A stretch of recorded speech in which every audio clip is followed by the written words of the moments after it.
Aujourd'hui, je vais te révéler comment détecter la value, c'est-à-dire comment savoir si les pronostics qu'ils t'ont donnés sont value ou non. Je vais t'exposer la matrice des 3 chiffres qui vont te permettre de savoir si leurs prédictions sont valables ou non. Mais avant tout, si tu me découvres, voici les chiffres importants pour t'en dire un peu plus sur moi. Donc je te laisserai mettre pause pour tout lire. Et je t'ai préparé un petit quiz pour t'amuser. Alors pas d'inscription de mail ou quoi que ce soit. Le but de la chaîne, c'est d'apporter un maximum de valeur. Donc je pourrais voir si les notions que j'essaie de t'inculquer dans cette vidéo sont bien comprises ou non. Et comme ça, je retournerai ou non une prochaine vidéo vis-à-vis de cette thématique précise. Le but est de t'apporter un maximum de valeur. Donc on va voir ensemble les 3 leviers de la value. Donc nous avons la closing line, et je vais te dire ce que c'est exactement, l'algorithme, le vrai qu'il faut absolument regarder, et tout ce qui est niche market pour t'assurer d'avoir une superbe value. Allez, on commence de suite avec la closing line. Si tu sais pas ce que c'est que la closing line, c'est tout simplement le moment où tu prends la cote versus le moment où le match démarre, la cote est à combien, et tu compares ces deux chiffres. Et plus tu as pris la cote à un momentum, c'est-à-dire bien plus haute que la cote au démarrage du match, plus tu es bien placé. Parce qu'effectivement, le bookmaker réajuste sans arrêt sa cote par rapport à divers éléments, donc les news du moment. Les autres parieurs, qu'est-ce qu'ils font?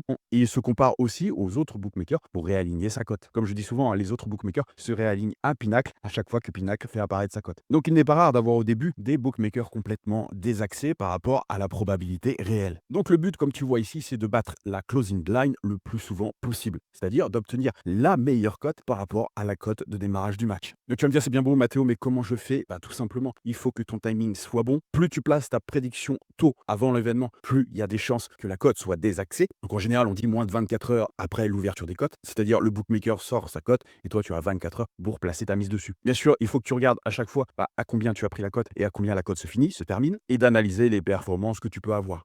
Alors pour suivre les cotes, tu as bien sûr Odds Portal dont je t'ai déjà parlé. Donc tu vois que tu as les cotes ici pour ce match-là, Monterrey versus Inter. Et si tu regardes ici, hop, tu peux voir l'évolution de la cote. C'est-à-dire que ici, on peut voir clairement que la cote d'ouverture est à 1,44 et que là, au moment où je te parle, elle est à 1,53. C'est-à-dire que la cote augmente. Et tu vois que le bookmaker est sans arrêt en train de réajuster la cote, puisque là, tu as une cote d'ouverture à 4,72 et qui est passée à 2,83.